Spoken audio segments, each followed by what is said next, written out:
नमस्कार, सगरमाथा प्राइम समाचारमा स्वागत छ। म जयन्ती पुडासैनी। नमस्कार, म अपेक्षा ढुङ्गाना। सगरमाथा प्राइम समाचार सुरु गरौँ अहिलेसम्मका मुख्य समाचारबाट।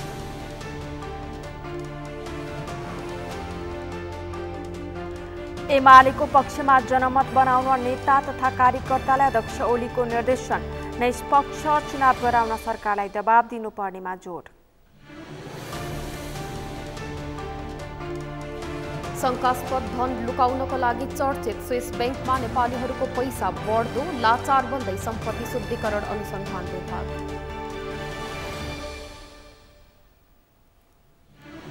काठमाडौँ र भक्तपुरका विभिन्न स्थानमा बन्न थाले विश्व प्रसिद्ध ब्रान्डका नक्कली मदिरा।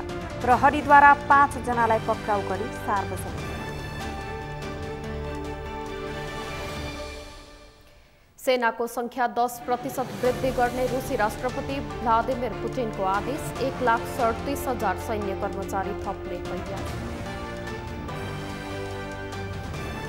र स्पेनी क्लब रियल मैड्रिड का करीम बेन्जिमाले UEFA player of the year award जिते।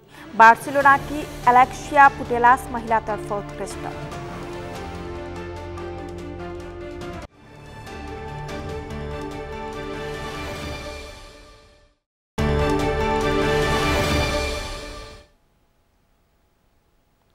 सगरमाथा प्राइम समाचार अब विस्तारमा। नेकपा एमालेका अध्यक्ष केपी शर्मा ओलीले आगामी संघ र प्रदेशको निर्वाचनमा जनमत एमालेको पक्षमा आउने वातावरण बनाउन निर्देशन दिनुभएको छ।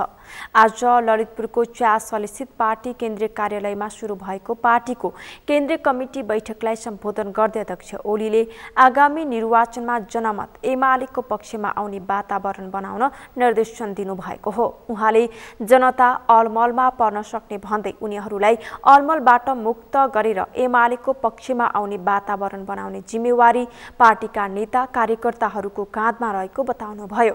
उहाँले जनमत एमालेको पक्षमा पार्ने र सो जनमतको रक्षा गर्नका लागि आवश्यक तरिका र उपायहरू अवलम्बन गर्न निर्देशन दिनुभयो। अध्यक्ष ओलीले निर्वाचनलाई स्वतन्त्र र निष्पक्ष बनाउनका लागि प्रभावकारी भूमिका खेल्न पनि आग्रह गर्नुभयो।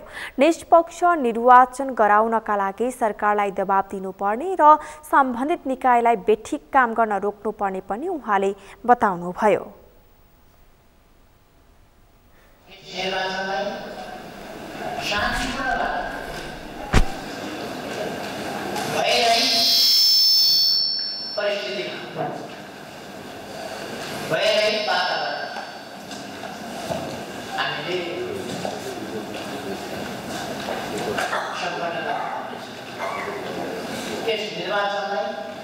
स्वतन्त्र निष्पक्ष बनाउन हामीले प्रभावकारी भूमिका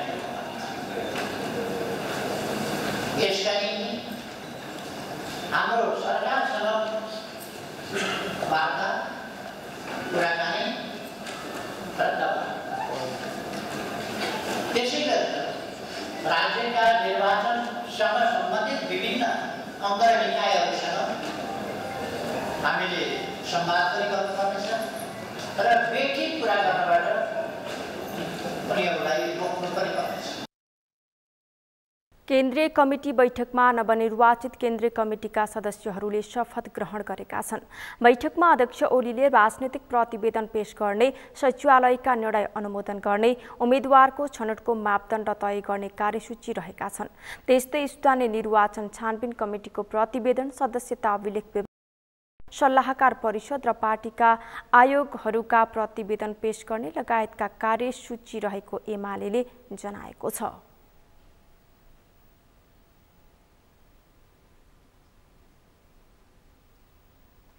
नेकपा एमाले केन्द्रीय कमिटी बैठकले अध्यक्ष केपी शर्मा ओलीद्वारा प्रस्तुत राजनीतिक प्रतिवेदनको छलफलका लागि 9वटा समूह बनाएको छ। पार्टी केन्द्रीय कार्यालय च्यासलमा आजदेखि सुरु भएको पार्टीको केन्द्रीय कमिटी बैठकमा अध्यक्ष ओलीले राजनीतिक प्रतिवेदन पेश गर्नुभएको छ। अध्यक्ष ओलीले पेश गर्नुभएको राजनीतिक प्रतिवेदनको छलफलका लागि बैठकले 9वटा समूह बनाएको हो। बैठकका बारेमा सञ्चारकर्मीहरूलाई जानकारी दिँदै एमाले प्रचार विभाग उपप्रमुख विष्णु रिजालले अध्यक्षको राजनीतिक प्रतिवेदन र आगामी निर्वाचनको उम्मेदवारीका लागि मापदण्ड तथा प्रक्रियाको छलफल गरी ती समूहले भोलि बस्ने बैठकमा प्रस्तुति राख्ने बताउनुभयो। लाई चिर्दै कसरी पहिलो पार्टी बनाउन सकिन्छ, कसरी बहुमत प्राप्त पार्टीको रूपमा स्थापित गर्न सकिन्छ, हालै सम्पन्न स्थानीय निर्वाचनमा अभिव्यक्त भएको सबभन्दा लोकप्रिय मतलाई बहुमतमा कसरी पुर्याउन सकिन्छ भन्ने बारेमा गम्भीरतापूर्वक छलफल गर्नेछन्। आगामी निर्वाचनका रणनीतिहरूको बारेमा आफ्नो ढङ्गले ती समूहहरूले छलफल गर्नेछन् र भोलि 10:30 बजेबाट आरम्भ हुने केन्द्रीय कमिटीको चौथो बैठकको दोस्रो दिनमा 9वटा समूहका तर्फबाट प्रस्तुतिहरू हुनेछन्। त्यसपछि त्यसमा आवश्यक छलफल भएर अध्यक्षले सम्बोधन गरेर हाम्रो भोलिको बैठक सम्पन्न हुनेछ। बैठकमा केन्द्रीय सल्लाहकार परिषदका अध्यक्ष अमृत कुमार बोहराले, सल्लाहकार परिषदको केन्द्रीय अनुशासन आयोगका अध्यक्ष केशव बडालले, केन्द्रीय अनुशासन आयोगको केन्द्रीय लेखा आयोगका अध्यक्ष पुष्प कडेलले, लेखा आयोगको र केन्द्रीय निर्वाचन आयोगका प्रमुख विजय सुब्बाले निर्वाचन आयोगको प्रतिवेदन बैठकमा प्रस्तुत गर्नुभएको उहाँले जानकारी दिनुभयो। बैठकमा प्रतिनिधि सभा तथा प्रदेश सभा निर्वाचनका लागि उम्मेद्वार छनौटको मापदण्ड र प्रक्रियाहरू प्रस्ताव भएको उहाँले बताउनुभयो। त्यस्तै गत स्थानीय निर्वाचनमा पार्टीभित्र देखा परेका समस्याहरू छानबिनका लागि गठित कार्यदलका संयोजक पार्टी उपाध्यक्ष विष्णु पौडेलले कार्यदलका तर्फबाट बैठकलाई जानकारी गराउनु भएको पनि रिजालले बताउनुभयो। बैठकले पार्टीको सदस्यता अभिलेखमा देखिएका प्राविधिक समस्या समाधान गर्न गाँठो फुकाउने काम गरेको उपप्रमुख रिजालको भनाइ छ। त्यसैगरी केन्द्रीय कमिटीको तेस्रो बैठकपछि पार्टीले गरेका निर्णयहरूको अनुमोदन पनि भएको जनाइएको छ। भारत प्रवासको पार्टी काम र प्रतिष्ठान सञ्चालनका नियमावली बनाउनका लागि संगठन विभाग प्रमुख खगराज अधिकारीको संयोजकत्वमा कार्यदलहरू निर्माण गरिएको जानकारी गराइएको छ। बैठकमा नवनियुक्त केन्द्रीय कमिटी सदस्यहरूलाई शपथ ग्रहण गराइएको छ भने नवनियुक्त केन्द्रीय सदस्यहरूलाई जिम्मेवारी दिएको छ, जस अनुसार जीवन गौतमलाई लुम्बिनी प्रदेश सह इन्चार्ज, अमृत राजवंशीलाई झापा जिल्ला सह इन्चार्ज, धर्मदत्त देवकोटालाई बागमती प्रदेश सह इन्चार्ज र ब्रजेश कुमार गुप्तालाई लुम्बिनी प्रदेशको सह इन्चार्ज जिम्मेवारी दिएको प्रचार विभाग उपप्रमुख विष्णु रिजालले जानकारी दिनुभयो। बैठक भोलि बिहान 10:30 पुनः बस्ने उहाँले बताउनुभयो।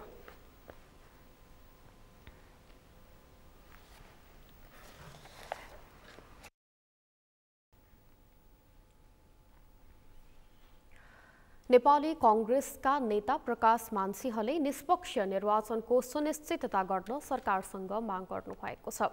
आज काठमाडौँमा भएको मङ्गला देवी सिंहको 27औं स्मृति दिवसलाई सम्बोधन गर्दै उहाँले आगामी मङ्सिर 4 गते हुने प्रतिनिधि सभा र प्रदेश सभा सदस्यको निर्वाचन निष्पक्ष र धाँधली रहित हुनुपर्नेमा जोड दिनुभएको हो।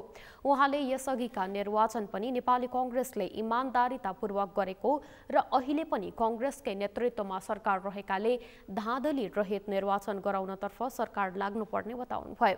नेता सिंहले निर्वाचन पछिको नयाँ सरकारले संविधानले दिएका अधिकारलाई सुरक्षित र संस्थागत गर्दै नागरिकले चाहेको जीवन र जीविकोपार्जन सहज बनाउने कुरामा ध्यान दिनुपर्ने बताउनुभयो।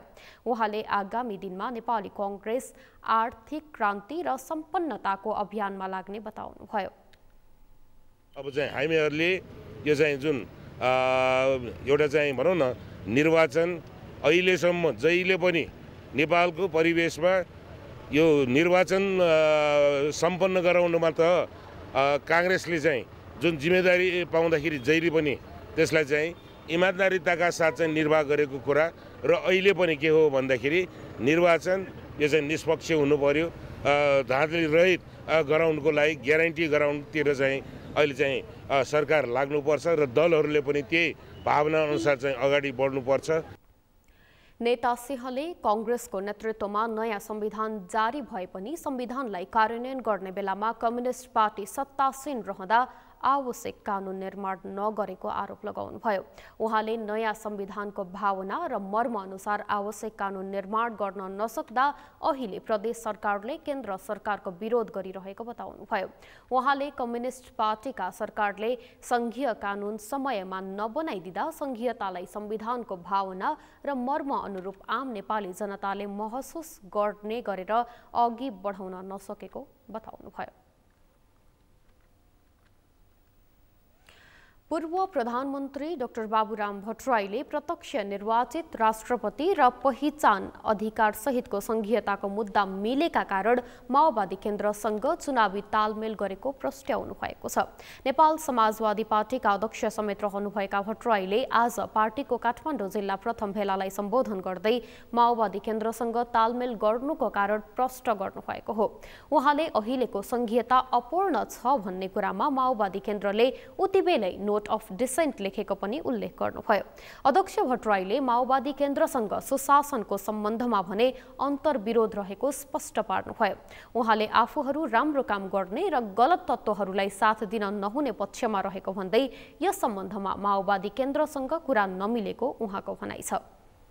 राष्ट्रपति प्रणाली लगायतका शासकीय सुधारका कुरा अपूर्ण छ, सुशासन ल्याउने कुरा र समृद्धि ल्याउने कुरा, यी सबै कुरा एजेन्डा कोसँग मिल्छ भन्ने ढङ्गले हामीले सबैसँग कुराकानी पनि गऱ्यौँ।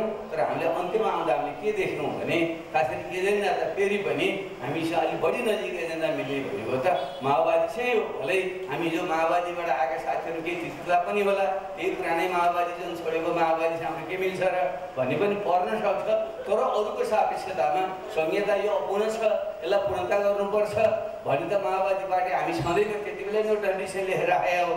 त्यसैले पहिचान अधिकार सहितको संहिता हुनुपर्छ भन्ने कुरामा त तत्कालीन माओवादीले पनि एउटा डिसिसन लेखेको र अहिले पनि त्यो मुद्दा हामीसँग मिल्छ। माओवादी केन्द्रमा प्रवेश गरेको नभई आगामी निर्वाचनका लागि तालमेल तथा कार्यगत एकता मात्रै गरेको भन्दै डाक्टर भट्टराईले उल्लेख गर्नुभयो। एकताको सम्बन्धमा चुनावपछि मात्रै छलफल हुने र माधव नेपाल सहितको बृहत समाजवादी केन्द्र निर्माणमा सहमति जुटेमा एकता हुन सक्ने उहाँले बताउनुभयो।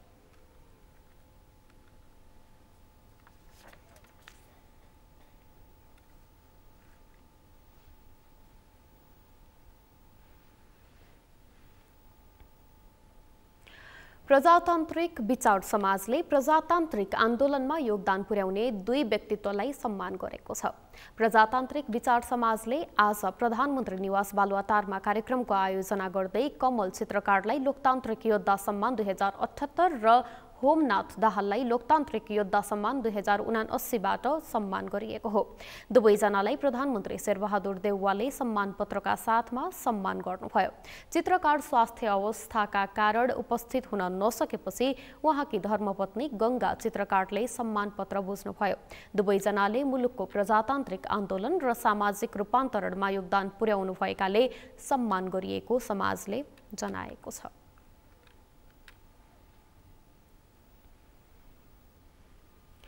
नेपाल दलीय राजनैतिक प्रणाली भएको देश हो। त्यसैले अहिलेसम्म सत्तामा राजनैतिक दल र तिनका नेताहरू नै आसीन छन्। तर पछिल्लो समय दलहरूमाथि जनताको अविश्वास पनि देखा पर्न थालेको छ।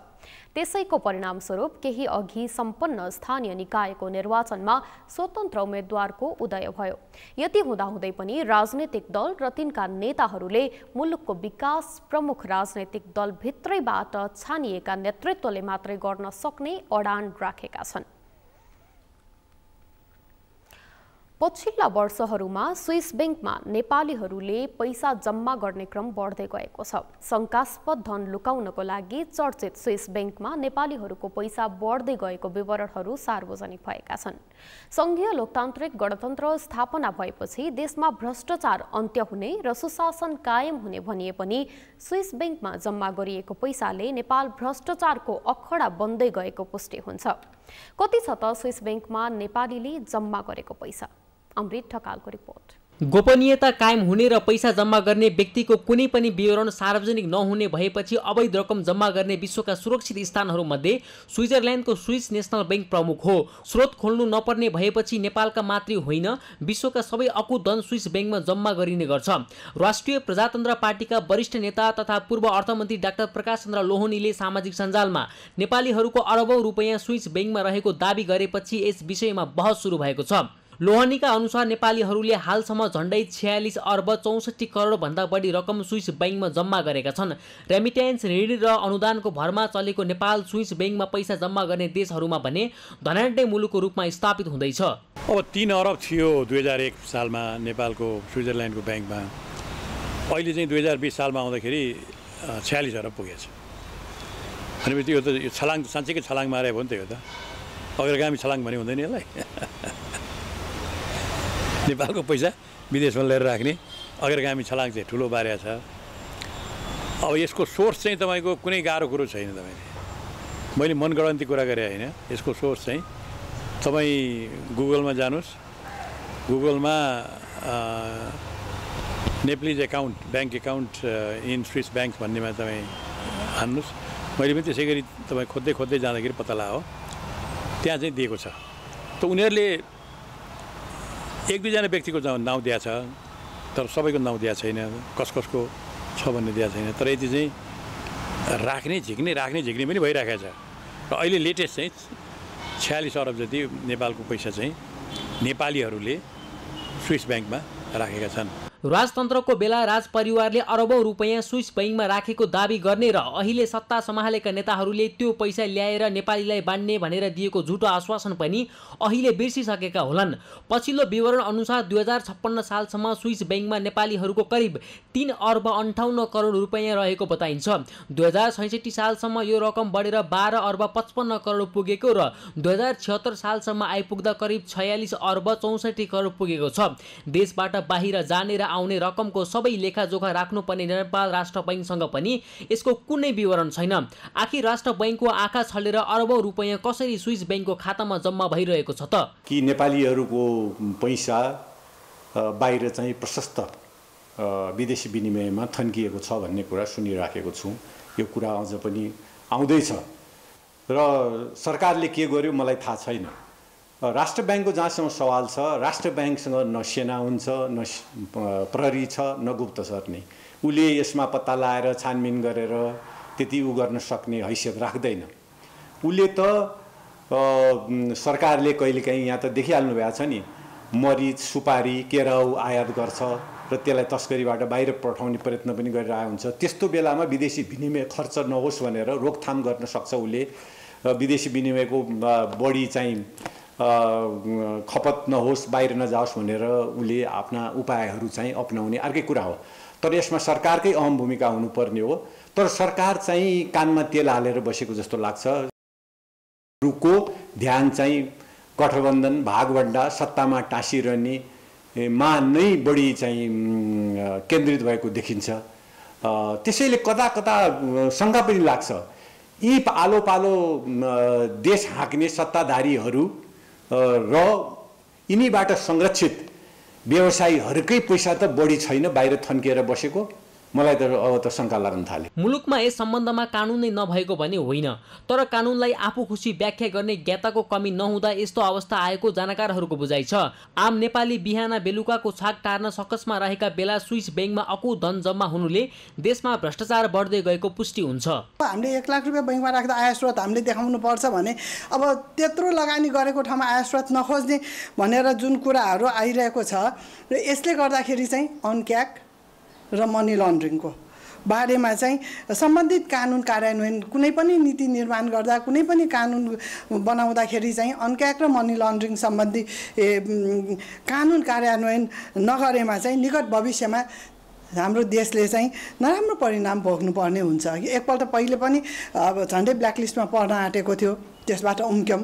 अब यदि यस्तै नीति नियम बनाउने हो र विदेशमा रहेको नेपालीहरूको पैसाको कसले राखेको छ खोजेर त्यसलाई कारवाही नगर्ने हो भने चाहिँ हाम्रो देश चाहिँ श्रीलङ्काको भन्दा पनि गएको हुनसक्छ कि त्योभन्दा नि दुःखद परिणाम चाहिँ हामीले भोग्नुपर्ने हुन्छ नेपाली जनताले। कानुन छलेर देशभित्र र बाहिर राखेको सम्पत्तिको अध्ययन गर्न सरकारले सम्पत्ति शुद्धिकरण अनुसन्धान विभाग गठन गरेको पनि 1 दशकभन्दा बढी भयो। तर 30औं वर्षदेखि स्विस बैंकमा राखिएको अवैध धनको अत्तो पत्तो छैन। जनता चनाखो र सरकार सजग नभए भोलिका दिनमा देश भ्रष्टाचारको अखाडा बन्न सक्ने स्पष्ट आधारहरू देखा परेका छन्। सगरमाथा टेलिभिजनका लागि क्यामेरामा सम्पूर्ण लम्साल र केशव तिमिल सिन्हाको साथमा अमृत ढकाल, काठमाडौँ। प्रतिनिधि सभाको महाअभियोग सिफारिस समितिले निलम्बित प्रधान न्यायाधीश चोलेन्द्र शमशेर जबरा विरुद्धको प्रमाण मागेको छ। आज सूचना प्रकाशित गरी 3 दिनभित्र प्रमाण, कागजात र जानकारी पठाउन आग्रह गरेको हो। समितिको सूचनामा महाअभियोग लगाइएको आरोपसँग सम्बन्धित विषयमा प्रमाण, कागजात तथा जानकारी समितिमा उपलब्ध गराइदिन अनुरोध गरिएको छ।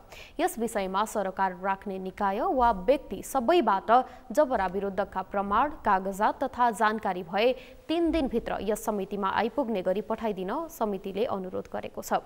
समितिले जबरालाई बयानका लागि आउने 15 गते 11 बजे बोलाएको छ। प्रधान न्यायाधीश जबरा विरुद्ध 2078 फागुन 1 मा प्रतिनिधि सभामा महाअभियोग दर्ता भएको हो। त्यही दिनदेखि उनी निलम्बनमा परेका छन्। जबरामाथि महाअभियोग प्रक्रिया अघि बढाउन फागुन 22 मा गठन भएको महाअभियोग सिफारिस समितिले भदौ 1 गतेदेखि काम थालेको छ। समितिको बैठकले कार्यविधि र कार्यतालिका तय गर्दै जबरालाई बयानका लागि बोलाएको हो। समितिले भदौ 20 भित्र महाअभियोगको प्रतिवेदन तयार पार्ने गरी कार्यविधि र कार्यतालिका तय गरेको छ।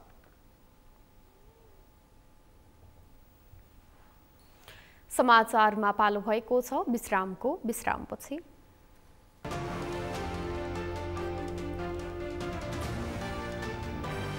काठमाडौँ र भक्तपुरका विभिन्न स्थानमा बन्न थाले विश्व प्रसिद्ध ब्रान्डका नक्कली मदिरा। प्रहरीद्वारा 5 जनालाई पक्राउ गरी सार्वजनिक।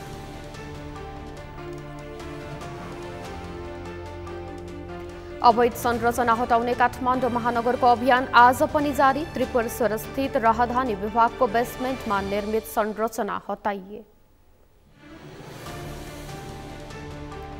र काठमाडौँ उपत्यकाका अस्पतालहरूमा डेङ्गुका बिरामीको चाप। दैनिक 50 जनाको हाराहारीमा बिरामी भेटिँदै सतर्कता अपनाउन चिकित्सकको आग्रह।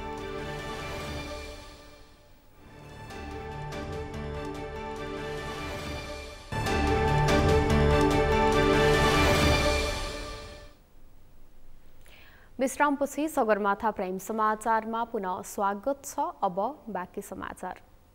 मादक पदार्थ सेवन स्वास्थ्यका लागि हानिकारक हुन्छ। सम्भवतः यस बारेमा थाहा नहुने सायदै कोही होला। यति हुँदाहुँदै पनि मानिसहरू मदिरा सेवन गर्छन्। तर याद राख्नुहोस्, निकै महँगो मूल्य पर्ने विदेशी ब्रान्डका मदिरा काठमाडौँका विभिन्न स्थानमा बन्न थालेका छन्। यो कुनै वैधानिक व्यवस्था अन्तर्गतको उत्पादन भने होइन, नक्कली मदिरा उत्पादनको कसरत हो। काठमाडौँ प्रहरीले विदेशी ब्रान्ड अर्थात् double black, black label, Jack Daniels लगायतका ब्रान्डका नक्कली मदिरा उत्पादन गरी बिक्री वितरण गर्ने एक गिरोहको पर्दाफास गरेको छ। एक रिपोर्ट। काठमाडौँ प्रहरीले शुक्रबार पत्रकार सम्मेलन गरी नक्कली मदिरा उत्पादन गरी बेच्ने 5 जनालाई सार्वजनिक गरेको छ। विदेशी ब्रान्डका double black, black label, Jack Daniels लगायतका ब्रान्डमा नक्कली मदिरा उत्पादन गरेर बेच्ने समूहलाई प्रहरीले कोटेश्वर र भक्तपुरबाट पक्राउ गरेको जनाएको छ। पत्रकार सम्मेलनमा काठमाडौँ प्रहरी प्रमुख प्रहरी वरिष्ठ उपरीक्षक एसएसपी भरत बोहराले भदौ 5 गते कोटेश्वर क्षेत्रमा नक्कली मदिरा बिक्री वितरण गरेको सूचना पाएको आधारमा तत्काल प्रहरी परिसर काठमाडौँ र प्रहरी प्रभाग कोटेश्वरबाट विशेष प्रहरी परिचालन गरी पक्राउ गरेको बताए। उनले अनुसन्धानमा हरिवोली सहित 5 जना नक्कली मदिरा बनाएर बेच्ने कार्यमा संलग्न व्यक्तिहरूलाई पक्राउ गरेको बताए। उनीहरूले स्वदेशी मदिरामा थोरै विदेशी मिसाएर बोतलमा हालेर विभिन्न नाइट क्लब, लन्च, डिस्को, विभिन्न मदिराका डिलर, दोहोरी र डान्स बारमा बिक्री वितरण गर्ने गरेको भेटिएको बताए। यो नक्कली मदिरा उत्पादन गर्ने मुख्य व्यक्तिको पहिचान र फ्याक्ट्रीको अवस्थिति समेत भक्तपुर जिल्ला चाङनारायण नगरपालिका 2 दुवाकोट र निजोरबाट थप खुल्न आए बमोजिम जिल्ला प्रहरी परिसर भक्तपुर समेतको समन्वय तथा सहकार्यमा उत्पादनकर्ता भगवान बस्नेतलाई नियन्त्रणमा लिई नक्कली मदिरा उत्पादन गर्ने फ्याक्ट्रीमा छापामारी यी निम्नलिखित तयारी मदिरा र सो उत्पादन गर्न प्रयोग गर्ने विभिन्न सामग्री हामीले बरामद गर्यौं। वरिष्ठ प्रहरी उपरीक्षक बोहराले स्वदेशी मदिराको अन्तशुल्क स्टिकर झिकेर बोतलमा लगाएर बेच्ने गरेको पनि बताए। उनीहरूले स्टक क्लियरेन्स भन्दै बजार भाउ भन्दा 1000 रुपैयाँ सस्तोमा त्यस्तो मदिरा बेच्ने गरेको भेटिएको बोहराले बताए। उनले भक्तपुरको चाँगुनारायण नगरपालिका स्थित दुवाकोटमा भगवान बस्नेतले फ्याक्ट्री खोलेर डबल ब्ल्याक लेभल भन्दै बजारमा पठाउने गरेको बताए। काठमाडौँ प्रहरी प्रमुख बोहराले भगवान बस्नेतले सञ्चालन गरेको फ्याक्ट्रीबाट 2 बोतल डबल ब्ल्याक लेभल, 3 बोतल रेड लेभल, 3 बोतल खुकुरी रम र 90 बोतल 8848 भोडका बरामद गरेको बताए। त्यस्तै कोटेश्वर बस्ने हरिवलीको कोठाबाट पनि डबल ब्ल्याक 8 बोतल, ब्ल्याक लेभल 11 बोतल, ज्याक डेनियल्स 11 बोतल, गोल्डन ओक लेखेको खाली बोतल 96 थान बरामद भएको छ। उनले बरामद गरिएका सामान सबै सिल प्याक अवस्थामा रहेको पनि बताए। त्यस्तै फ्याक्ट्रीबाट डबल ब्ल्याक लेभलका खाली बोतल 8 वटा, ब्ल्याक लेभलका खाली बोतल 50 र बिर्को 90 वटा, रेड लेभलका खाली बोतल 10 वटा सहित विभिन्न अन्तर्राष्ट्रिय ब्रान्डका मदिरा प्याक गर्ने खाली बोतलहरू ठूलो परिणाममा बरामद भएको उल्लेख गरे। बरामद मदिराहरू नाइट क्लब्स, लन्च, डिस्कोथेक्स र विभिन्न मदिराका डिलर जहाँ हुन्छ दोहोरी, डान्स बार लगायतका ठाउँमा उहाँहरूले चाहिँ यसलाई बिक्री वितरण गर्ने गरेको रहेछ। र अब यो यति भइसकेपछि अन्तमा हामीले यो घटनाको सम्बन्धमा प्रकरण अदेखि देहायको क, ख र गमा उल्लेखित बरामद दोषीसहित प्रकरण अमा पक्राउ परेका 5 जना व्यक्तिहरू उप कालोबजारी तथा केही अन्य सामाजिक अपराध तथा सजाय ऐन अन्तर्गतको कसुरमा श्री जिल्ला प्रशासन कार्यालय काठमाडौँबाट दिन 7 दिनको म्याद थप अनुमति प्राप्त भई अहिले हामीले यो हाम्रो परिसरमा उहाँहरू हुनुहुन्छ र उहाँलाई अनुसन्धान जारी छ। काठमाडौँ प्रहरी प्रमुख बोहराले नक्कली मदिरा बनाएर बेच्ने 5 जनालाई कालोबजारी तथा सामाजिक अपराध सजाय ऐन अन्तर्गतको कसुरमा जिल्ला प्रशासन कार्यालय काठमाडौँबाट 7 दिनको म्याद थप गरेर प्रहरी हिरासतमा राखिएको जानकारी दिए। काठमाडौँ महानगरपालिकाले त्रिपुरेश्वर स्थित राजधानी विभागको बेसमेन्टमा बनाइएका संरचनाहरू हटाएको छ। आज महानगरपालिकाले त्रिपुरेश्वर स्थित राजधानी विभागको बेसमेन्टमा बनाइएका संरचनाहरू हटाएको हो। सेवा लिन जाने सेवाग्राहीहरूले आफ्ना सवारीहरू विभाग बाहिर नै पार्किङ गर्नुपर्ने बाध्यता रहेकाले सवारी आवत जावतमा समस्या भएको गुनासो गरेपछि महानगरपालिकाले अध्ययन गरेर बेसमेन्टमा रहेका संरचनाहरू हटाएको हो। अनुगमन का क्रममा विभागले सवारी पार्किङका लागि छुट्याउनु पर्ने बेसमेन्टमा प्रतीक्षालय बनाएको पाइएको थियो। महानगरपालिकाले बेसमेन्टमा रहेका संरचना सहित बेन्चहरू हटाएर पार्किङका लागि खाली गराएको छ। अवैध संरचना हटाइसकेपछि सञ्चारकर्मीहरूसँगको कुराकानीमा काठमाडौँ महानगरपालिकाका नगर प्रहरी बलका प्रमुख नगर प्रहरी उपरीक्षक राजु पाण्डेले काठमाडौँ महानगरपालिकाभित्र यसरी अवैध संरचना बनाएका ठाउँ 300 भन्दा बढी रहेको जानकारी आएको बताउनुभयो। उहाँले भवन निर्माण गर्दा के प्रयोजनका लागि नक्सा पास गरिएको हो भन्ने कुरा स्पष्ट खुलाइएकोले प्रयोजन अनुरूपको काम गर्नुपर्ने बताउनुभयो। उहाँले नागरिकहरूले पनि आफ्नो तहबाट जिम्मेवारी भूमिका निर्वाह गर्नुपर्ने बताउनुभयो। अब यो चाहिँ कहीँ चाहिँ स्टोरको रूपमा चाहिँ नक्सा पास भएको र कहीँ चाहिँ बेसमेन्टको रूपमा नक्सा पास भएको। स्टोरको रूपमा चाहिँ पास भएको छ भने उहाँले स्टोर गर्नु पर्यो, पसल राख्नु भएन हैन। अब पार्किङ प्रयोजन भनेर देखाएको छ नि पार्किङ गर्नु पर्यो। काठमाडौँको अस्तव्यस्त देख्नुहोस् पार्किङ अवस्था कस्तो छ तपाईँहरू हेर्नुहोस् त। अब यो चाहिँ अस्तव्यस्त पार्किङ यस्तो छ अनि अर्कोतिर पार्किङ प्रयोजनको लागि भनेर छुट्याएको ठाउँ व्यापारिक प्रयोजन भयो। काठमाडौँ महानगर क्षेत्रका व्यावसायिक प्रतिष्ठानका भवन र सार्वजनिक भवनमा सवारी पार्किङका लागि भनेर बेसमेन्ट बनाउन कर छुटको सुविधा लिए पनि पार्किङका लागि नभई अन्य प्रयोजनमा प्रयोग भएको पाइएपछि महानगरपालिकाले साउन महिनामै 35 दिने सूचना जारी गरेको थियो। उक्त सूचनाको पालना गरेको नपाइएपछि महानगरपालिकाले स्थलगत अनुगमन नै थालेर अवैध संरचनाहरू हटाउन सुरु गरेको थियो। संरचना हटाएपछि राजधानी विभागले भने भवनको नक्सा अनुसार बेसमेन्टमा पार्किङ राख्ने पहल गर्ने जनाएको छ।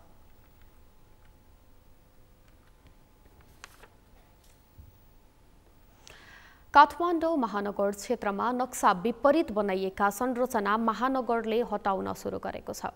महानगरका मेयर बालेन्द्र शाहको निर्देशनमा महानगरभित्र रहेका अवैध संरचनाको पहिचान गर्दै महानगरले हटाउन थालेको हो। यसै सन्दर्भमा आज हामीले सगरमाथा जनबोलीमा सर्वसाधारणलाई सोधेका थियौं, अवैध संरचना हटाउन चलाइएको अभियान तपाईलाई कस्तो लाग्यो? हेरौं उनीहरूको भनाई उनीहरूकै शैलीमा।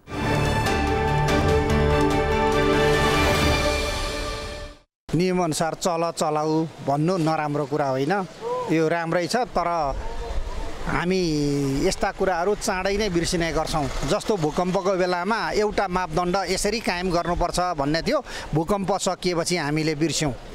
त्यसैले बिर्सिने बानी छ। बिर्सिनुभन्दा निरन्तरता, यो बालेनको मामला मात्र होइन, कानुन सबै क्षेत्रमा निरन्तर कार्यान्वयन गराउनु नराम्रो कुरा होइन। त्यो बानी बसाल्नुपर्छ। सुरुमा असजिलो भए पनि पछि सजिलो हुँदै जान्छ। यो अवैध संरचना अनुसार जुन चाहिँ निर्माण भएका विभिन्न ठाउँका जुन चाहिँ भवनहरू अथवा बाटोघाटो यो छ, यसलाई चाहिँ नियमअनुसार अब नगरपालिकाको मापदण्ड के छ त्यो मापदण्ड अनुसार चाहिँ अनि जुन अहिले यो चाहिँ अभियान थालिएको छ, यो अभियान चाहिँ सराहनीय छ। यो हिजै हुनु पर्थ्यो, अब अहिले चाहिँ जुन काम भइरहेछ यो चाहिँ राम्रो छ। तर अब यसलाई नियमअनुसार होइन सबैले के छ, अब उहाँहरूको मापदण्ड के छ त्यो मापदण्ड अनुसार चाहिँ गर्न चाहिँ राम्रो हुन्छ। हुनु त यो सुरुदेखि नै चलाउनु पर्ने हो। चलेदेखि यस्तो मान्छेहरूले जताभावी पार्किङ बनाएर चाहिँ नै अर्को काम प्रोजेक्टमा ल्याउनु नपर्ने हो। अब यो उहाँले सुरु गर्नुभएको त राम्रो हो, धेरै राम्रो हो। होइन यो अभियान त ठिकै हो वास्तवमा होइन। अब जस्तै अब बिल्डिङहरू बनाएका छन्, कम्प्लेक्सहरू बनाएका छन्, अब त्यो त सहुलियत दरमा चाहिँ त्यो बेसमेन्टहरू त बनाएका छन् नि होइन उनीहरूले, त्यो धनीहरूले। तर त्यो अनुसारले त काम भएन।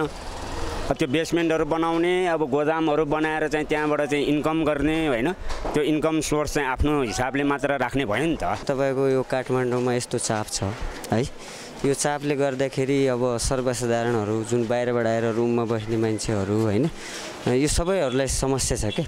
यो भए भएर यो गर्नु चाहिँ मलाई चाहिँ ठिकै लाग्छ मेरो विचार। पार्किङ भनेर अरू प्रयोजनका लागि प्रयोजनका लागि अब प्रयोगमा आइराखेको चाहिँ अब पार्किङ भनेको पार्किङ नै हुनु पर्यो होइन। अब किनभने अब जनसङ्ख्या धेरै भएको, यातायात हरेक कुरा दुर्घटना हुने सम्भावना इत्यादि कुराहरूले गर्दाखेरि अब खुल्ला ठाउँ नै राम्रो हुन्छ। यो एकदम राम्रो काम हो। किन भन्दाखेरि अब यो भविष्यको लागि आउने हो, भोलिको लागि हो नि त। अब काठमाडौँमा पार्किङ गर्ने ठाउँ छैन होइन, सबै अब आफूले सबैको मान्छेहरू कति बिजोग छ, रोडमा बाइक राख्नु पाएको छ र उस महानगरपालिका उठाइरहेको छ। यो भनेको मान्छेले बुझे खाने कि अहिले जुन अब साङपाङ भयो, हर्का साङपाङ भयो, गोपाल भयो होइन, यिनले जुन व्यक्तिगत स्वतन्त्र उठे नि, यिनले राम्रो काम गरिरहेको नि त हो। यिनीहरूले बालेले यस्तै गर्यो भने चाहिँ भोलि राम्रो हुन्छ, किनभने स्वतन्त्रले काम गर्न पाउनु पऱ्यो नि त। भोलि उसले युवा पिँढीको लागि काम गरे हो कि।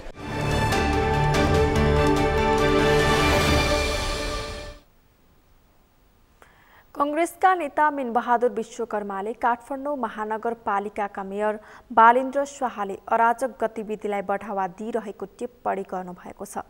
काठमाडौँ महानगरपालिकाका मेयर शाहले अनाधिकृत रूपमा बनाइएका भौतिक संरचनाहरू डोजर लगाएर भत्काउने काम गरिरहँदा कांग्रेस नेता विश्वकर्माले यस्तो टिप्पणी गर्नुभएको हो।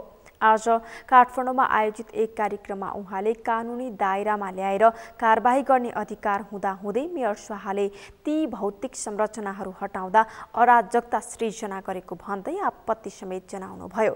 गृहमन्त्रीलाई बन्दुक चलाउने अधिकार भयो भन्दैमा चलाउन नमिल्ने तर्क गर्दै नेता विश्वकर्माले स्थानीय तहको बजार व्यवस्थापन गर्ने नाममा मेयरहरूले अराजक गतिविधि गर्न नहुने बताउनुभयो। गृहमन्त्रीलाई बन्दुक चलाउने अधिकार छ, कुनै प्रहरीहरूको होइन स्थानीय तहमा सबै बजार व्यवस्थापन गर्न मेयरलाई हक छ भने त शान्ति सुरक्षाको व्यवस्था पुलिसले सकेन भनेर गृहमन्त्री आफै रिभल्भर बोकेर हिँड्नु भने के हुन्छ? हामीले हाम्रो सिस्टमलाई कति व्यवस्थित र अनुशासित गरी सञ्चालन गर्छौँ पट्टि चाहिँ हामीले छलफलै पो त्यता केन्द्रित नगरे हो कि? अनि हामी दोष एकअर्कालाई लगाइराखेको छौँ। त्यसो भएको हुनाले हामी ओपन हुनु पर्यो, डेमोक्रेटिक एक्सर्साइज गर्नलाई चाहिँ ओपन हुनु पर्यो। रुल अफ लको कुरा गर्ने हो भने रुल अफ ललाई चाहिँ हामीले एक्टिभेट गर्नु पर्यो, ललाई चाहिँ हामीले प्रायोरिटीमा राख्नु पर्यो। नेता विश्वकर्माले गल्ती गर्नेहरूलाई मेयर शाहले बयान लिने, जरिवाना गर्ने प्रावधान भए पनि आतंकित बनाउने काम गरेको भन्दै यस्तो गतिविधिले राजनीतिक प्रणालीमाथि नै आघात पुर्याउने आशंका गर्नुभयो।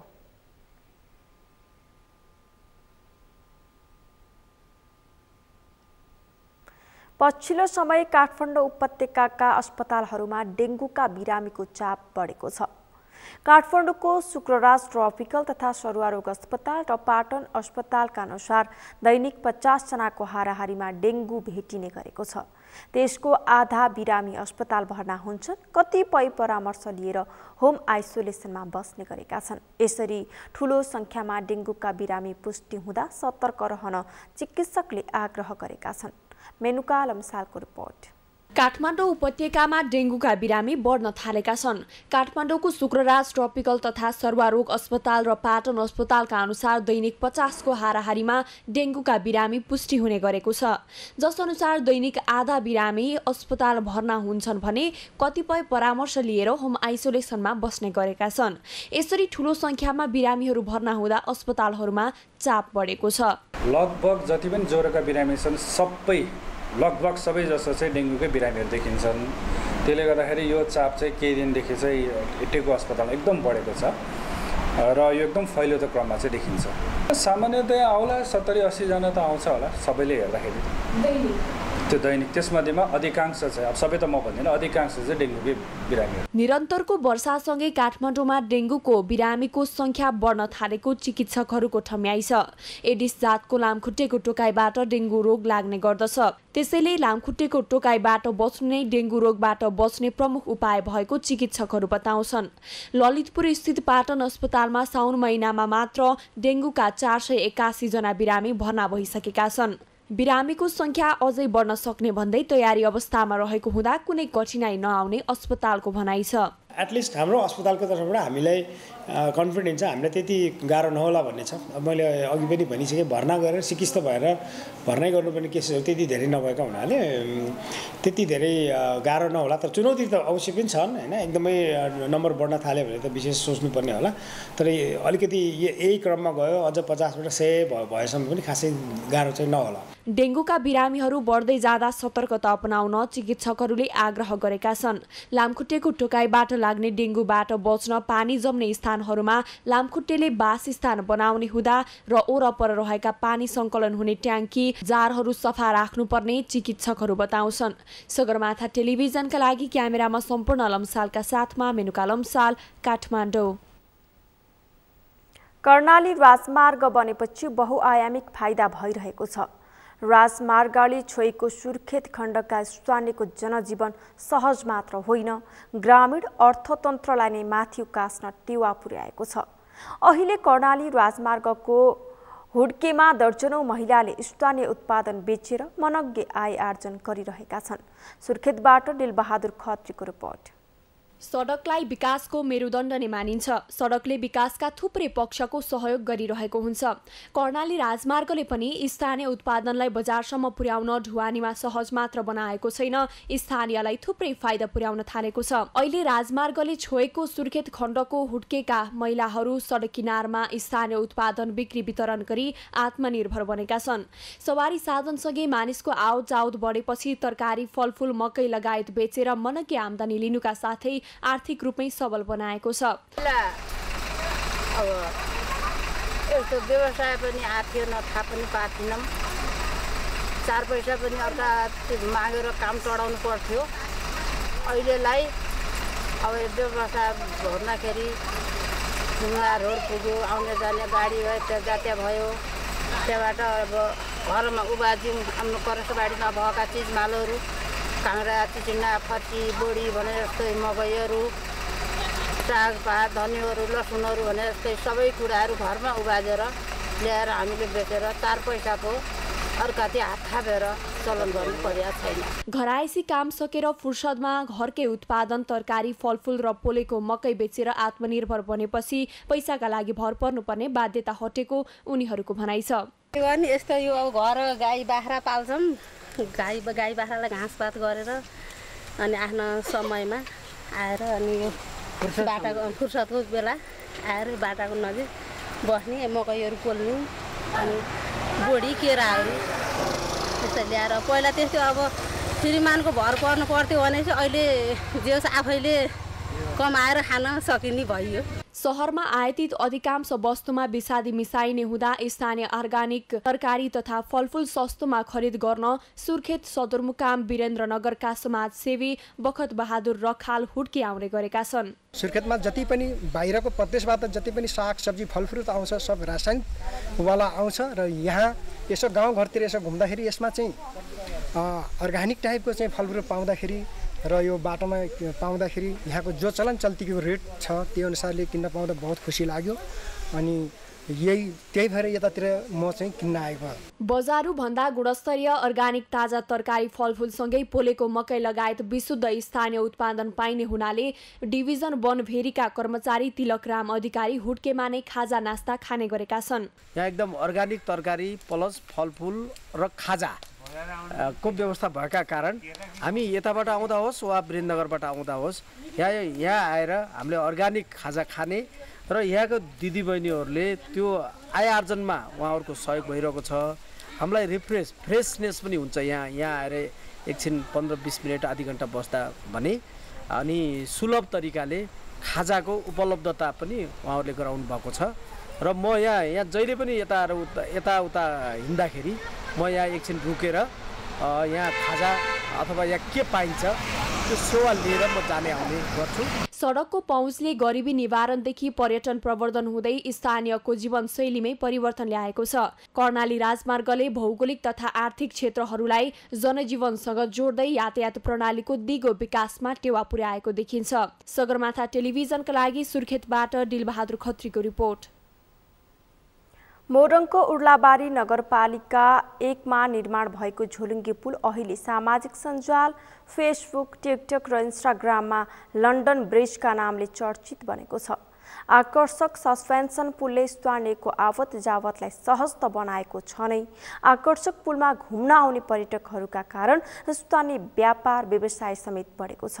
मोरङबाट कुमार खड्काको रिपोर्ट। मोरङको उर्लाबारीमा रहेको करिब 3.5 वर्षको अवधिमा निर्माण कार्य सम्पन्न भएको यो सस्पेन्सन पुलले सामाजिक सञ्जाल प्रयोगकर्ताहरूको मनलाई लोभ्याएको मात्र छैन, वडा नम्बर 1 को सिरान बस्ती, कान्छी चोक, आइतबारे, लक्ष्मीझार, माने, कोपिला चोक, सानो कत्लेमा बसोबास गर्ने सयौं परिवारका हजारौं मानिसहरूलाई आवत जावत गर्न सहज भएको छ। पूर्वी मोरङकै ठूलो खोलाका रूपमा रहेको बक्रा खोला उर्लाबारीको वडा नम्बर 1, 4, 8 भएर बग्ने गर्दछ।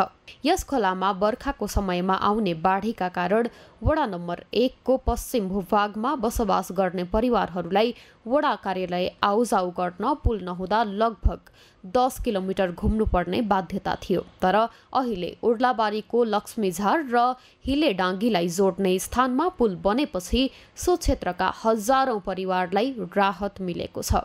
एकदमै दुःख पाएको हुनाले यो 75 सालको चुनावमा हामीले चाहिँ यो एकदमै ठुलो माग गरेका थियौँ।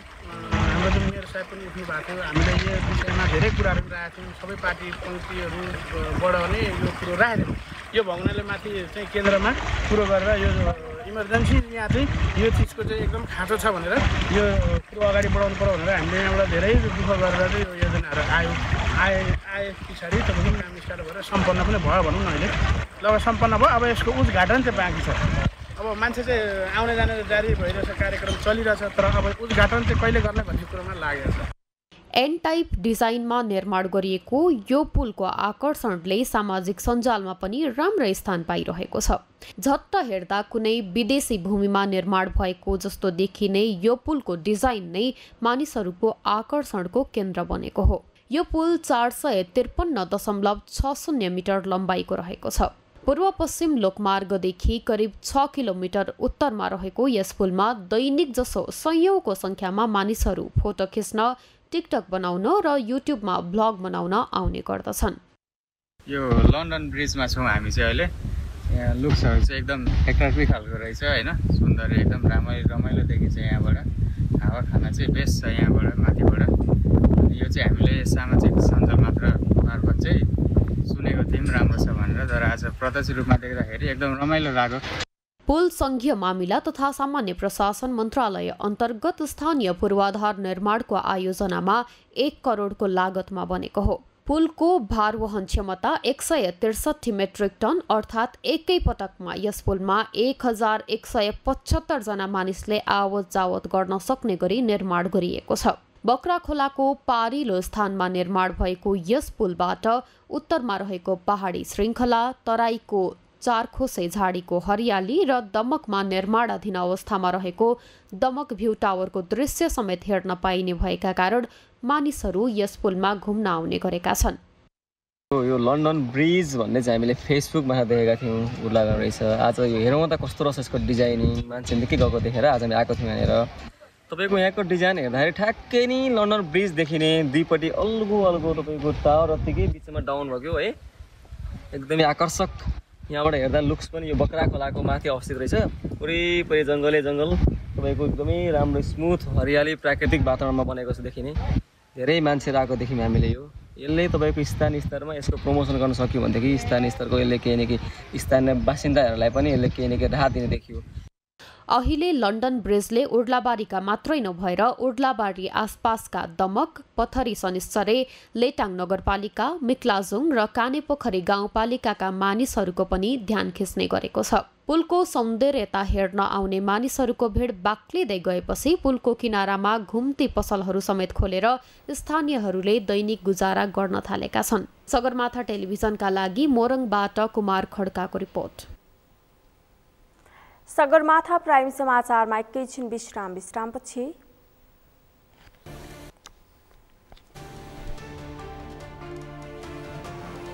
सेनाको संख्या 10% वृद्धि गर्ने रुसी राष्ट्रपति भ्लादिमिर पुटिनको आदेश।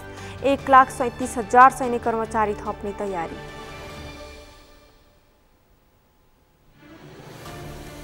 र स्पेनी क्लब रियल मैड्रिडका करिम बेन्जिमाले UEFA player of the year award जिते। बार्सिलोना की एलेक्सिया पुटेल्लास महिलातर्फ उत्कृष्ट।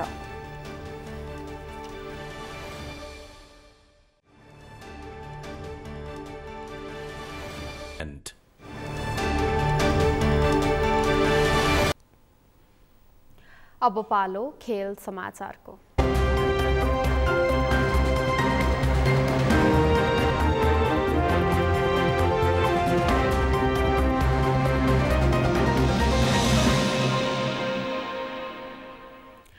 यूरोपियन च्याम्पियन्स लीग फुटबल विजेता स्पेनी क्लब रियल मैड्रिडका फरवार्ड करिम बेन्जिमाले यूईएफए प्लेयर अफ द इयरको अवार्ड जितेका छन्। फ्रान्सका अन्तर्राष्ट्रिय खेलाडी बेन्जिमा गत सिजन च्याम्पियन लीगको उत्कृष्ट खेलाडी बन्दै अवार्ड जितेका हुन्। त्यस्तै महिलातर्फको player of the year award बार्सिलोनाकी एलेक्सिया पुटेलासले हात पारिन्।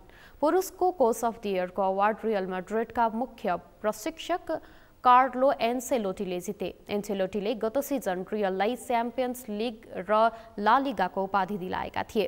इटलीका पूर्व खेलाडी तथा प्रशिक्षक एरिगो साच्चीले यूईएफए प्रेसिडेन्ट अवार्ड प्राप्त गरे। अवार्ड वितरण कार्यक्रममै यूईएफए च्याम्पियन्स लीग फुटबलको समूह चरणको ड्र सार्वजनिक गरेको छ।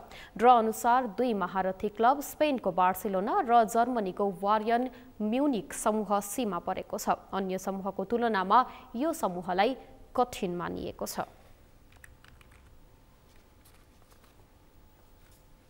समाचारको अन्त्यमा मुख्य समाचार फेरि एकपटक।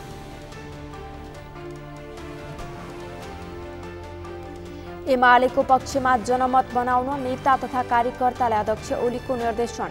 निष्पक्ष चुनाव गराउन सरकारलाई दबाब दिनुपर्नेमा जोड।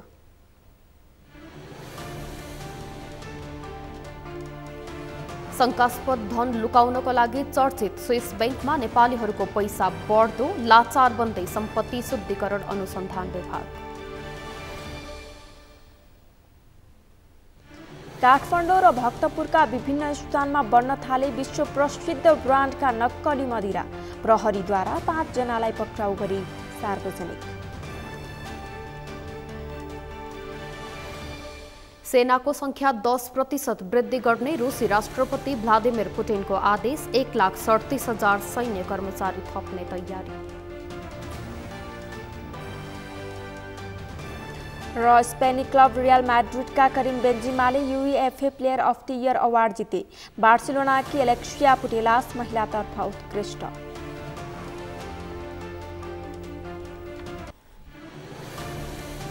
हवस् त सगरमाथा प्राइम समाचार अहिलेलाई सकियो। तपाईँ समाचार बुलेटिनका साथै सगरमाथा टेलिभिजनका सम्पूर्ण कार्यक्रम www.sagarmatha.tv मा पनि पढ्न र हेर्न सक्नुहुनेछ। साथै युट्युबमा youtube.com/sagarmatha TV नेपालमा हेर्न सक्नुहुनेछ। साथै तपाईँ हामीलाई फेसबुकमा पनि facebook.com/tvnepal नेपालमा फलो गर्न सक्नुहुनेछ।